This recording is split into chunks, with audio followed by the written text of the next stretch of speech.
ദൈവസഭ വിശുദ്ധരായിരിക്കണം. അവിടെ നമ്മുടെ കീ വാക്യം ഞാൻ വിശുദ്ധനായിരിക്കാൻ നിങ്ങളും, അതാണ് അത് കീ. വിശുദ്ധിയുടെ മാനദണ്ഡം അത്രയേ ഉള്ളൂ. ദൈവം വിശുദ്ധരായിരിക്കാൻ നിങ്ങളും വിശുദ്ധരായിരിക്കും. എങ്കിൽ മാത്രമേ ദൈവത്തിന് സഭയെ തന്റെ സ്വരൂപത്തോട് അനുഭവപ്പെടുത്തുവാൻ കഴിയുള്ളൂ. അങ്ങനെയുള്ളവരെ മാത്രമേ അനുഭവപ്പെടുത്തുള്ളൂ. അശുദ്ധിയിൽ ജീവിക്കുന്ന ആരെയും കർത്താവ്. പിന്നെ ന്യായവിധി. ന്യായവിധി എന്ന് പറയുന്നത് പാപം ചെയ്ത എല്ലാവർക്കും ന്യായവിധി. അപ്പം പാപം ചെയ്യാത്തവർക്കോ ന്യായവിധി ഉണ്ടോ? ഇല്ല. പാപം ചെയ്യാത്തവർക്ക് ന്യായവിധിയില്ല, പാപം ചെയ്യുന്നവർക്ക് ന്യായവിധി ഉണ്ട്. അതാണ് സത്യം. അപ്പോൾ പാപം ദൈവമക്കൾക്ക് പറഞ്ഞിട്ടുള്ളതല്ല പാപം. അപ്പോൾ പാപം ചെയ്യാത്ത മനുഷ്യരുണ്ടോ? പ്രധാനമായും ബൈബിളിൽ പറയുന്ന പ്രധാനപ്പെട്ട പാപം എന്ന് പറയുന്നത് വിഗ്രഹാരാധന. ഏറ്റവും പ്രധാനപ്പെട്ട പാപം വിഗ്രഹാരാധന. വിഗ്രഹത്തെ ആരാധിക്കുവാൻ, ഏതെങ്കിലും വിഗ്രഹത്തെ ആരാധിക്കുകയോ മനസ്സുകൊണ്ടോ എങ്ങനെയെങ്കിലും നമ്മൾ ആ വിഗ്രഹത്തെ ആരാധിക്കുകയോ ബഹുമാനിക്കുകയോ ഒക്കെ ചെയ്യുന്നത് പാപമായി തിരുവചനം കണക്കാക്കും. കാരണം ദൈവം ഒരുവൻ മാത്രമേ ഉള്ളൂ. ദൈവത്തിന്റെ മഹത്വം ദൈവം ആർക്കും വിട്ടുകൊടുക്കുന്നില്ല. ദൈവത്തിന്റെ മഹത്വം പിടിച്ചെടുക്കുവാൻ ശ്രമിക്കുന്നത് പിശാചാണ്. അങ്ങനെയുള്ള മറ്റ് ആരാധന സമ്പ്രദായങ്ങളെല്ലാം പൈശാചികമാണ് എന്ന് ബൈബിൾ വളരെ നിഷ്കർഷമായി സമർപ്പിക്കുന്നു. അതുകൊണ്ട് വിഗ്രഹാരാധനയാണ് ഏറ്റവും വലിയ പാപം. പിന്നെ അതിനോടനുബന്ധമായി ന്യായപ്രമാണത്തിൽ 10 കൽപ്പനകൾ നൽകിയിട്ടുണ്ട്. 10 കൽപ്പനകൾ ലംഘിക്കുന്നതെല്ലാം പാപമാണ്. 10 കൽപ്പനകൾ നാം അനുസരിക്കേണ്ടതാണ്. ആ 10 കൽപ്പനകൾ അതിന്റെ ചില കാര്യങ്ങളൊക്കെ നമ്മൾ അവോയ്ഡ് ചെയ്തിട്ടുണ്ട്. 10 കൽപ്പനകൾ നമ്മൾ അനുസരിക്കാത്ത ഒരു കൽപ്പന പറയാം. 10 കൽപ്പനയിൽ നമ്മൾ അനുഷ്ഠിക്കാത്ത ഒരു കൽപ്പന ശബത്ത് അല്ലേ? ശബത്ത് ദിവസം നമ്മൾ അനുസരിക്കുന്നില്ല. അതിന് മലയാളികളായ അല്ലെങ്കിൽ ബന്ധുക്കോസുകാരായ നമ്മൾ പറയേണ്ട കാരണം എന്തോ? യേശുക്രിസ്തു ശബത്ത് ആചരിച്ചില്ല. ശബത്തിന് കർത്താവാകുന്നു. യേശുക്രിസ്തു ശിശുമാരെ ശബത്തിൽ കണ്ടുപറത്ത് തിന്നു. അപ്പോൾ കർത്താവ് പറഞ്ഞു മനുഷ്യപുത്രൻ ശബത്തിനും കർത്താവാകുന്നു. ശബത്ത് അല്ല. എന്നാൽ ശബത്ത് അനുസരിക്കേണ്ടതാണ് എന്നും ബൈബിളിൽ എങ്ങും പറയുന്നു. ശബത്ത് അനുഷ്ഠിക്കുക ഇത് യഹൂദന്മാരുടെ പ്രമാണമായിരുന്നു. നമ്മളതിനെ അവോയ്ഡ് ചെയ്യും. പക്ഷേ ശബത്ത് ദിവസം ഒരു ദിവസം സ്വസ്ഥമായിരിക്കുക, 7 ദിവസങ്ങളിൽ ഒരു ദിവസം സ്വസ്ഥമായിരിക്കുക, ദൈവത്തിന് വേണ്ടി വേർതിരിക്കുക എന്നുള്ളത് ദൈവ കൽപ്പനയാണ്. അത് 1000 ആണ്ട് വായിച്ചതിനും അതിനുശേഷം അത് നടപ്പിൽ വരും. എന്നാൽ ദൈവസഭയെ സംബന്ധിച്ചിടത്തോളം ശബത്താചരണത്തിന് നമ്മൾ പ്രാധാന്യം കൊടുക്കാത്തത് അത് ഇസ്രായേലിൽ മാത്രമായി കൊടുത്ത ഒരു പ്രമാണമായതുകൊണ്ട് മാത്രമാണ്. ശബത്ത് ദശാംശവും ശബത്തും അങ്ങനെയുള്ള കാര്യങ്ങളുണ്ട് ചില തിയോളജികൾ. അത് നമുക്ക് ബാധകമല്ലാതെ അനുഷ്ഠിക്കുന്നില്ല എന്ന് മാത്രമേ ഉള്ളൂ. അതുകൊണ്ടപ്പം ശനിയാഴ്ച ദിവസം ജോലിക്ക് പോകാതെ ആരെങ്കിലും പ്രാർത്ഥനയിൽ കഴിയുന്നുവെങ്കിൽ വളരെ നല്ല കാര്യമാണ്. അത് യാതൊരു എതിരുമില്ല. ഒരു ദിവസം സ്വസ്ഥമായിരുന്നു ദൈവത്തിന് വേണ്ടി ഏതെങ്കിലും ഒരു ദിവസം വേർതിരിക്കുക, ശനിയാഴ്ച വേർതിരിക്കാൻ താല്പര്യപ്പെടുന്നുവെങ്കിൽ അതിനോട് യാതൊരു തരത്തിലുള്ള ദൈവം ഇഷ്ടപ്പെടുന്ന കാര്യമാണ്. അതുകൊണ്ട് നമ്മൾ ശബത്ത് അനുഷ്ഠിക്കണം എന്നുള്ളതല്ല. ശബത്തിനെ നമ്മൾ നിഷേധിക്കരുത്. ശബത്ത് ദിവസത്തെ നമ്മൾ ഒരു കാരണവശാലും പുച്ഛിച്ച് തള്ളേണ്ടതുമില്ല. അത് ദൈവത്തിന്റെ ന്യായപ്രമാണത്തിൽ ഉൾപ്പെട്ട ഒരു വസ്തുതയായിരുന്നു. നമ്മുടെ ഇപ്പോഴത്തെ കാലത്ത് പുതിയ നിയമസഭയ്ക്ക് ശബത്താചരണം ഒരു വിഷയമായി 1-ാം നൂറ്റാണ്ട് മുതൽ ദൈവസഭ അല്ലെങ്കിൽ യേശുക്രിസ്തു ശിഷ്യന്മാർ പോലും ഇങ്ങോട്ട് ശബത്തിനെ കുറിച്ച് യാതൊരു കാര്യവും നമ്മളെ പഠിപ്പിക്കുന്നില്ല. അവരാചരിച്ചതായി ചരിത്രവുമില്ല. അതുകൊണ്ട് നമ്മൾ ആ കാര്യം വിട്ടുകളഞ്ഞിരിക്കുന്നു എന്ന് മാത്രമേ ഉള്ളൂ. അതുകൊണ്ട് ആഴ്ചയിൽ ഒരു ദിവസം ദൈവത്തെ സേവിക്കുന്നതാണ്, ദൈവത്തിന് മാറ്റി വെക്കുന്നത് നല്ലതാണെന്നാണ് എൻ്റെ അഭിപ്രായം. അത് ശനിയാഴ്ച ആയാലും കൊള്ളാം, ഞായറാഴ്ച ആയാലും കൊള്ളാം. ശനിയാഴ്ചയ്ക്ക് പകരം 1-ാം നൂറ്റാണ്ടിലെ ക്രിസ്ത്യാനികൾ 1-ാം നൂറ്റാണ്ട് മുതൽ ശിഷ്യന്മാർ മുതൽ യേശുക്രിസ്തുവിന്റെ ഉയർപ്പിൻ ദിവസത്തെയാണ് ദൈവിക ആരാധനയ്ക്കായി വേർതിരിക്കുക. അതാണ് ഞായറാഴ്ച ദിവസം നാം എടുത്തിരിക്കുന്നത്. ഉയർപ്പിൻ ദിവസം, കർത്താവായ യേശുക്രിസ്തു ഉയർത്തെഴുന്നേറ്റ ദിവസം. അത് രാവിലെ അവർക്ക് മറിയക്കൊക്കെ പ്രത്യക്ഷമായി, ശിഷ്യന്മാർക്ക് പ്രത്യക്ഷമായി. യേശുക്രിസ്തുവിന്റെ ഉയർപ്പിനെ അനുസ്മരിപ്പിക്കുന്ന ഒരു ദിവസമായിട്ടാണ് ഞായറാഴ്ച നമ്മൾ ഏറ്റെടുക്കുന്നത്. നമ്മൾ അന്നാണ് വേർതിരിക്കുന്നത്. ഞായറാഴ്ച പബ്ലിക് ഹോളിഡേ ആയി പ്രഖ്യാപിക്കപ്പെട്ടത് 3-ാം നൂറ്റാണ്ടിന് ശേഷമാണ്. 3-ാം നൂറ്റാണ്ടിന് ശേഷം ഞായറാഴ്ച പബ്ലിക് ഹോളിഡേ ആയി ക്രിസ്ത്യനോസ് ചക്രവർത്തിയുടെ കാലത്ത് സഭ ഔദ്യോഗികമായി റോമൻ കാലഘട്ടത്തിൽ ഔദ്യോഗികമായി ക്രിസ്ത്യാനിത്വം തീർന്നതോടുകൂടി ഞായറാഴ്ച ദിവസം, അതായത് പാരമ്പര്യമായി ആരാധിച്ചു വന്ന ആ ഞായറാഴ്ച ദിവസം പബ്ലിക് ഹോളിഡേ ആയി പ്രഖ്യാപിക്കുകയും ഇന്ന് ലോകമെല്ലായിടത്തും ഞായറാഴ്ച പബ്ലിക് ഹോളിഡേ ആയി തീരുകയും ചെയ്യുക. കാരണം ആ കത്തോലിക്ക സഭയുടെ അല്ലെങ്കിൽ ക്രിസ്ത്യനോസ് ചക്രവർത്തിയുടെ ആ കാലഘട്ടം മുതൽ തുടങ്ങിയ ഒരു ചരിത്രമാണ്. അതുകൊണ്ട് ഞായറാഴ്ച ദിവസം മാത്രമേ ദൈവത്തെ ആരാധിക്കാവൂ എന്ന് എവിടെയെങ്കിലും പറഞ്ഞിട്ടുണ്ടോ? ഇല്ല. ഇപ്പൊ ഞായറാഴ്ച അമേരിക്കൻ കണ്ണൂർ ഞായറാഴ്ച ജോലി ദിവസമാണ്. ഇനി മുതൽ തിങ്കളാഴ്ചയാണ് പബ്ലിക് ഹോളിഡേ. എല്ലാവരും പള്ളിയിൽ തിങ്കളാഴ്ച നോക്കണമെന്ന് പറഞ്ഞാൽ നമുക്ക് വല്ല കുഴപ്പമുള്ളൂ? നമുക്കൊരു കുഴപ്പമില്ല. ഗൾഫ് നാടുകളിലൊക്കെ വെള്ളിയാഴ്ച നമുക്കൊരു കുഴപ്പമില്ല. നമുക്ക് ആഴ്ചയിൽ 7 ദിവസവും ദൈവത്തെ ആരാധിക്കാൻ നമ്മൾ റെഡിയാണ്. എപ്പോൾ സമയം കിട്ടിയാലും നമ്മൾ ദൈവത്തെ ആരാധിക്കും. ഇവിടെ കൂട്ടായ്മകൾക്കെല്ലാം അതുകൊണ്ട് പിന്നെ പാരമ്പര്യമായി സഭായോഗം എന്ന് പറയുന്ന ഞായറാഴ്ചത്തെ ഒരു നമുക്കുണ്ട്. അത് പ്രാധാന്യമുള്ളതാണ്. അത് നമ്മൾ ആ ദിവസം തന്നെ വെക്കുന്നത് അത് നല്ല കാര്യം തന്നെയാണ്. അതിന് യാതൊരു കുഴപ്പമില്ല. അതുകൊണ്ട് ഏത് ദിവസമായാലും ദൈവത്തെ ആരാധിക്കുന്നതിന് കുഴപ്പമൊന്നുമില്ല. അതുകൊണ്ട് ഞാൻ പറയാൻ വന്നത്, ദൈവത്തെ ആരാധിക്കുന്ന ന്യായപ്രമാണത്തിന്റെ അവസ്ഥകൾ എല്ലാം പാപം തന്നെയാണ്. അതായത് തെറ്റിക്കുന്നതെല്ലാം പാപം തന്നെയാണ്. അതുകൊണ്ട് ഞാൻ ആ ഭാഗത്തേക്ക് പോകുന്നില്ല. പിന്നെ പ്രധാനപ്പെട്ട പാപം വിഗ്രഹാരാധന, അത് കഴിഞ്ഞ് കൊലപാതകം, വ്യഭിചാരം, ഇങ്ങനെ പല പാപങ്ങൾ ലിസ്റ്റിൽപ്പെട്ട പാപങ്ങളുണ്ട്. മരണത്തിനടുത്ത പാപവും മരണത്തിനല്ലാത്ത പാപം, പല പാപങ്ങൾ ലിസ്റ്റിൽപ്പെട്ടത് ഉണ്ട്. അതുകൊണ്ട് ആ പാപങ്ങളിലെല്ലാം ഒഴിഞ്ഞിരിക്കും. എന്നാൽ എന്റെ ചോദ്യം അതല്ല, ദൈവമക്കളായി നമ്മൾ ചെയ്യുന്ന പാപമുണ്ടോ? നമ്മൾ പാപികളാണോ? അവിടെ താമട്ട് വരുമ്പോൾ കൊള്ളക്കാർ, ഏഷ്ണിക്കാർ, ഒന്തപക്ഷം, ഭിന്നത, അസൂയ, മദ്യപാനം, മതിക്കൂത്ത്, കരിവറ്റവർ, വാത്സല്യമില്ലാത്തവർ, ഇങ്ങനെയുള്ള ന്യായപ്രമാണത്തിന് അനുബന്ധമായ കാര്യങ്ങൾ അനുഷ്ഠിക്കുന്ന ദൈവമക്കൾ അല്ലേ? അത് പാപമാണോ? പാപമാണോ അല്ലേ? നമ്മളിൽ തന്നെ അസൂയയും പിണക്കവും ഭിന്നതയും ദ്വന്ദ്വപക്ഷവും ഒക്കെ നമ്മൾ ധാരാളമുണ്ട്. അതുകൊണ്ട് അതൊക്കെ പാപത്തിന്റെ ലിസ്റ്റിൽ പെടുന്നതായി നമ്മൾ പറഞ്ഞിരിക്കുന്നുവെങ്കിലും അതിനെ സസൂക്ഷ്മം പഠിക്കേണ്ട ഒരു വിഷയം തന്നെ.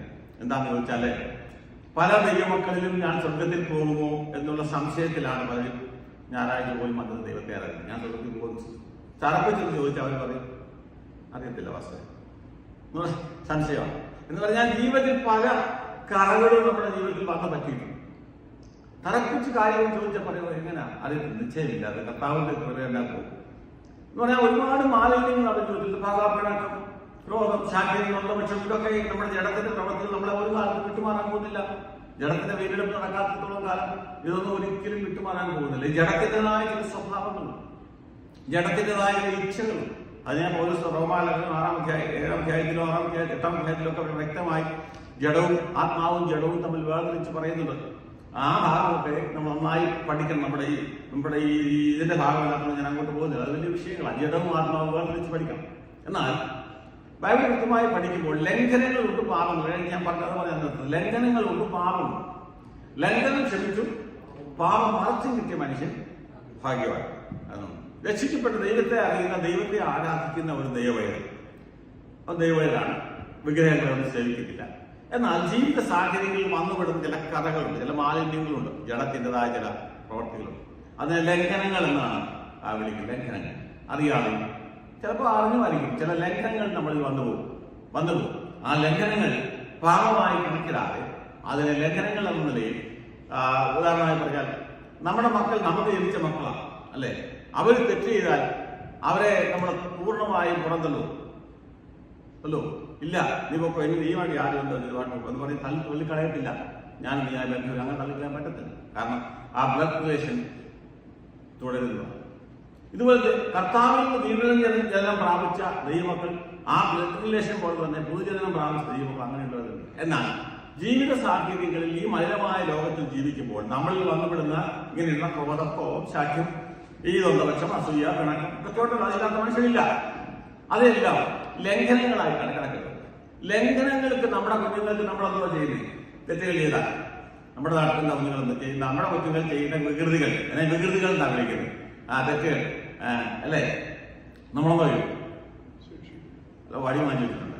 എൻ്റെ ചെറുപ്പത്തിൽ എൻ്റെ ഫാദറിന്റെ ഏട്ടൻ്റെ തലവലിയുടെ കീഴിലാണ് 2 ചുവരോടി ഇരിക്കുന്നത്. നല്ല ചൂരൽ വഴി, ചുവന്നിരിക്കുന്ന നല്ല ചൂരൽ വെച്ചിട്ടുണ്ട്.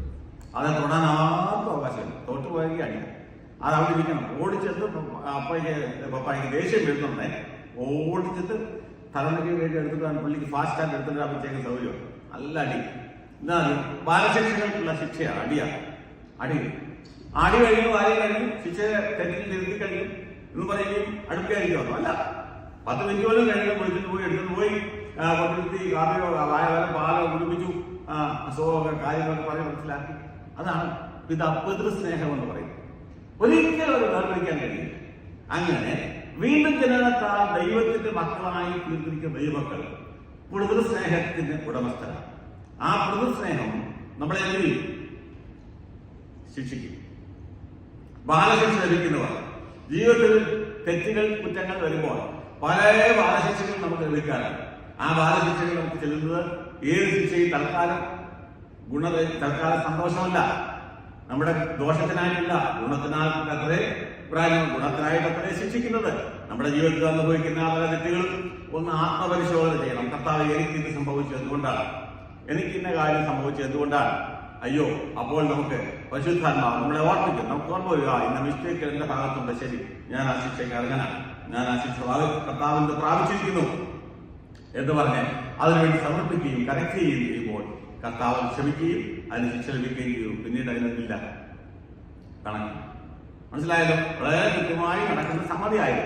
ഇത് പല ദൈവങ്ങളും മനസ്സിലാക്കുന്നില്ല. നമ്മുടെ ജീവിതത്തിൽ പല കഷ്ടങ്ങൾ വരും, പല പ്രയാസങ്ങൾ വരും. നമ്മുടെ ചെയ്ത തെറ്റിനനുസരിച്ചുള്ള ശിക്ഷയായിരിക്കും നമുക്ക് കർത്താവ് തരുന്നത്. അതുകൊണ്ട് കർത്താവ് ആരെയും ദോഷങ്ങളാൽ പരീക്ഷിക്കുന്നില്ല. ദോഷത്തിനായി കർത്താവ് ആരെയും പരീക്ഷിക്കുന്നില്ല. അതുകൊണ്ട് യാക്കോബ് പറയുമ്പോൾ പരീക്ഷയിൽ അകപ്പെടുന്ന മനുഷ്യൻ ഭാഗ്യവാൻ, അവൻ കൊള്ളാകുന്നവനായി തെളിയണം. അതാതിനായി തെളിയണം. എനിക്ക് ആ ഭാഗം പ്രസംഗിക്കാൻ നല്ല ഇഷ്ടമുള്ള കാര്യമാണ്. പരീക്ഷയിൽ രണ്ട് കാര്യമുണ്ട് നമ്മുടെ ജീവിതത്തിൽ. സഭയുടെ കാര്യം പറയുന്നത്, വേറെ വിഷയത്തിലേക്ക് പോകും. ഒന്ന് ടെസ്റ്റ് ഉണ്ട്, ടെസ്റ്റ്. മറ്റത് ടെംപ്റ്റേഷൻ. ടെംപ്റ്റേഷനും ടെസ്റ്റും തമ്മിൽ തിരിച്ചറിയാം. ടെംപ്റ്റേഷൻ വരുമ്പോൾ അത് പൈശാചികമാണ്, ടെംപ്റ്റേഷൻസ്. ടെസ്റ്റ് വരുന്നത് ദൈവത്തിൽ നിന്നാണ്. ടെസ്റ്റ് എഴുതുന്നതിനാണ്, പാസ്സാകണം, പ്രമോഷൻ ലഭിക്കാൻ ടെസ്റ്റ് എഴുതി പാസ്സാകണം. ടെസ്റ്റുകൾ, ദൈവത്തിൽ നിന്ന് വരുന്ന ടെസ്റ്റുകൾ പാസ്സായി കഴിയുമ്പോൾ പ്രമോഷനാണ്. അബ്രഹാമിന് ടെസ്റ്റായിരുന്നു, പുത്രനെ ബലികഴിക്കാൻ പറഞ്ഞത് ടെസ്റ്റായിരുന്നു. ദൈവത്താൽ പരീക്ഷിക്കപ്പെടുകയായിരുന്നു. ദൈവത്താൽ ദോഷമായി സംഭവിക്കുമ്പോൾ ദൈവത്താൽ പരീക്ഷിക്കപ്പെടുന്നു ആരും പറയുന്നത് പൈശാചികമാണ്, ടെംപ്റ്റേഷനാണ്. അതുകൊണ്ട് അത് നമ്മുടെ വിഷയമല്ല. അതുകൊണ്ട് ആ കാര്യം തിരിച്ചറിഞ്ഞിട്ട് ദൈവസ്ഥലിൽ സമർപ്പിച്ച് പ്രാർത്ഥിച്ചു കഴിയുമ്പോൾ നമുക്ക് പിന്നെ ദൈവത്തോട് അടുപ്പവും സാമീപ്യവും ഉണ്ടാകും. അല്ലാതെ ഒരു മനുഷ്യർക്കും പോവുകയും ജീവിക്കാൻ പറ്റത്തില്ല, ദൈവമക്കളായി ജീവിക്കാൻ പറ്റത്തില്ല. ഒരു ഇടവും രക്ഷിക്കപ്പെടുകയില്ല, ഒരു ഇടവും സുഖത്തിൽ പോകുന്നു. മനസ്സിലായി? ഈ കാര്യം നമ്മൾ മനസ്സിലാക്കിയിട്ടില്ലെങ്കിൽ ഗിൽറ്റി കോൺഷ്യസ് വിശാലിപ്പോഴും നമ്മുടെ ഹൃദയത്തിൽ കൊണ്ടുവന്ന് നമ്മളെ നശിപ്പിച്ച് കളയും. അതുകൊണ്ട് നമ്മളിൽ ഉണ്ടാകുന്ന ഇങ്ങനെയുള്ള ചെറിയ ഇറവുകൾ, തെറ്റുകൾ, വലിയ തെറ്റൊന്നുമല്ല, ചെറിയ ഇറവുകൾ കറക്റ്റ് ചെയ്ത് മുന്നോട്ട് പോകുവാൻ നാം തയ്യാറായാൽ, അതിനക്രമമായ ബാലശിക്ഷ പാലിപ്പാൻ തയ്യാറായ ദൈവത്തെ സമർപ്പിക്കപ്പെട്ടാൽ ദൈവമക്കളായി കൊള്ളുന്നതിന് യാതൊരു കുഴപ്പവുമില്ല. കർത്താവ് നമ്മളെ ലംഘനം ക്ഷമിച്ചും പാപം മറച്ചും നമ്മളെ തന്നോട് അനുരൂപമായി രൂപപ്പെടും. പക്ഷെ പ്രധാനമായും ശ്രദ്ധിക്കേണ്ടത് ലിസ്റ്റിൽപ്പെട്ട വിഗ്രഹാരാധനയ്ക്കോ മറ്റു വിധമായ പാപങ്ങൾക്കോ മറ്റ് പ്രധാനപ്പെട്ട അടിസ്ഥാനപരമായ വ്യഭിചാരം, കൊലപാതകം, അതുപോലെ തന്നെ ഉള്ള ചില ലിസ്റ്റിൽപ്പെട്ട പാപങ്ങൾ, അതിലേക്ക് പോകാതെ നാം സൂക്ഷിക്കണം എന്ന് മാത്രമേ ഉള്ളൂ. നാം അറിയാതെയും അറിഞ്ഞും വരുന്ന ചില സാക്ഷികൾ, കോപം, ക്രോധം, ദ്വന്ദ്വപക്ഷം. ഇവിടെ ദ്വന്ദ്വപക്ഷം ഇല്ലയോ? ഉണ്ടല്ലോ. ഈ ദ്വന്ദ്വപക്ഷം ഇല്ലാത്ത സഭയായിട്ടുണ്ട്. ദ്വന്ദ്വപക്ഷമുണ്ട്. 2 പക്ഷക്കാർ, 3 പക്ഷക്കാർ, 4 പക്ഷക്കാരും ഉള്ളൂ എല്ലാ സഭയിലും. അല്ല, പല ഗ്രൂപ്പുകളാണ്. അത് നമ്മളിലുള്ള നമ്മുടെ ഒരു സ്വഭാവമാണ്, അതിന് ജനത്തിന്റെ സ്വഭാവം. അതുകൊണ്ട് സ്വന്തത്തിൽ പോലും അല്ല, നാം എല്ലാവരും അതിനെക്കുറിച്ച് ആകുന്ന പറഞ്ഞത് അതിനെക്കുറിച്ച് പറയാം. നമ്മുടെ അടുത്ത ഞാൻ പറയാം. അപ്പോൾ ലിസ്റ്റിൽപ്പെട്ട പാപങ്ങൾ, ഇതാണ് പ്രധാനപ്പെട്ട പാപങ്ങൾ പറയുന്നത്. അവർ ദൈവമെന്ന് ഉള്ള കാര്യം ഓർത്ത് മഹത്കരിക്കാതെ സൃഷ്ടിച്ചവനേക്കാൾ സൃഷ്ടിയെ ഭജിച്ച് ആരാധിച്ചു. അത് പാപമാണ്, ന്യായവിധിക്കടുത്ത പാപം. ഇതിനിടയ്ക്ക് ഒരു കാര്യം ചോദിക്കട്ടെ, ദൈവസഭയ്ക്ക് ന്യായവിധിയുണ്ടോ? ദൈവസഭയ്ക്ക് ന്യായവിധിയുണ്ടോ? ഓർത്ത് പറഞ്ഞാൽ ദൈവസഭയ്ക്ക് ന്യായവിധി ഉണ്ടോ? അത് പ്രതിഫലമുണ്ടെന്ന് പറഞ്ഞു. ന്യായവിധി ഉണ്ടോ ഇല്ല ദൈവസഭയ്ക്ക്? അതങ്ങനെ ഉണ്ടെങ്കിൽ എപ്പോഴാ ദൈവസഭയെ ന്യായം വിധിക്കുന്നതെന്നൂടെ പറയാം. എന്റെ പഠനത്തിൽ ദൈവസഭയ്ക്ക് ന്യായവിധി ഇല്ല. ഏത് സമയത്താണ് നമ്മളെ ന്യായം വിധിക്കുന്നത്? ഇന്ന് കർത്താവ് വന്ന് നമ്മളെന്ത് ചെയ്യും? രൂപാന്തരപ്പെടും. അതുവഴി നമ്മളിവിടെ സ്വർഗത്തിൽ ന്യായവിധിയെ കുറിച്ച് പറയുന്നുണ്ടോ? ഇല്ല. ഇതിനിടയ്ക്ക് ചില ഉപദേശമാരെ പ്രസംഗിക്കാൻ കേട്ടിട്ടുണ്ട്. പഴയ വലിയ ഉപദേശമാരാ ആയാറിൽ, അതായത് മധ്യാകാശത്തിൽ വെച്ച് പ്രതിഫലം വിഭാഗിച്ച് അവിടെ നിന്നാണ് കൊണ്ടുപോകുന്നത്. അങ്ങനെ നീതാന്തം കഴിയുന്നില്ല. അതൊക്കെ നമ്മുടെ ആഗ്രഹങ്ങളാണ്.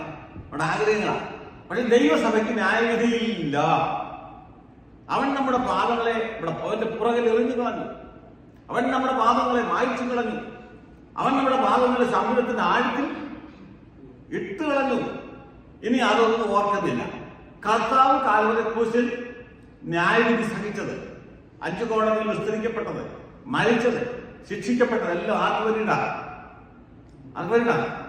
വീണ്ടെടുക്കപ്പെട്ട നമുക്ക് വേണ്ടി നമ്മുടെ കർത്താവ് ഏറ്റു കഴിഞ്ഞു. പാപികളെ കുറിച്ചല്ല ഞാൻ പറയുന്നത്, വീണ്ടെടുക്കപ്പെട്ട ദൈവത്തെ കുറിച്ചാണ്. അതുകൊണ്ട് നമ്മുടെ ശിക്ഷാവധി അവന്റെ മേൽ ചുമത്തി. വിഷയപ്രദം നിങ്ങൾ വായിച്ചു നോക്കി. നമ്മുടെ ശിക്ഷാവധി അവന്റെ മേൽ ചുമത്തി. നോക്കണം, കർത്താവിന്റെ മേൽ ചുമത്തി. അതുകൊണ്ട് നമുക്ക് നിങ്ങളെ ശേഖരിക്കുന്ന സമയമില്ലാത്ത ഞാൻ പോകുന്നില്ല, എന്തെങ്കിലും കർത്തനാശിക്ക് പ്രസംഗം പറയാം. നമ്മുടെ മുഴുവൻ ശിക്ഷാവധി കർത്താവിന്റെ മേൽ ചുമത്തി. പേരെടുക്കപ്പെടുന്ന ഏതൊരു ഇനി പിശാചിന് അവകാശം പറയാൻ പറ്റില്ല, നമുക്ക് ന്യായവിധിയില്ല. ദൈവമക്കൾക്ക് ദൈവമേ, ഞാൻ ചിലപ്പോൾ ഓർത്തിട്ടുണ്ട്, ദൈവമക്കൾക്ക് ന്യായവിധി ഉണ്ടെങ്കിൽ നമ്മളെല്ലാവരെയും കൊണ്ട് ദൈവത്തിനെ കൊണ്ട് നിർത്തി കർത്താവ് ദൈവം അവിടെ കൊണ്ട് നിർത്തി നമ്മുടെ കാര്യങ്ങൾ പറയും ന്യായം വിധിക്കുവാണെങ്കിൽ നിൽക്കാനൊക്കെ അവിടെ കേട്ടോ ലജ്ജിച്ച് തല്ലാക്കി അല്ലേ? അയ്യോ കർത്താവെ പറയണ്ടാകേന്ന് പറയും, ഓട്ടിക്ക് വിളിക്കും. നമ്മൾ ഒരുപാട് മിസ്റ്റേക്ക് ഉണ്ടല്ലോ, ഒരുപാട് മിസ്റ്റേക്ക്. അതൊന്നും ഓർക്കത്തില്ല. അതെല്ലാം യേശുവിന്റെ രക്തത്താൽ.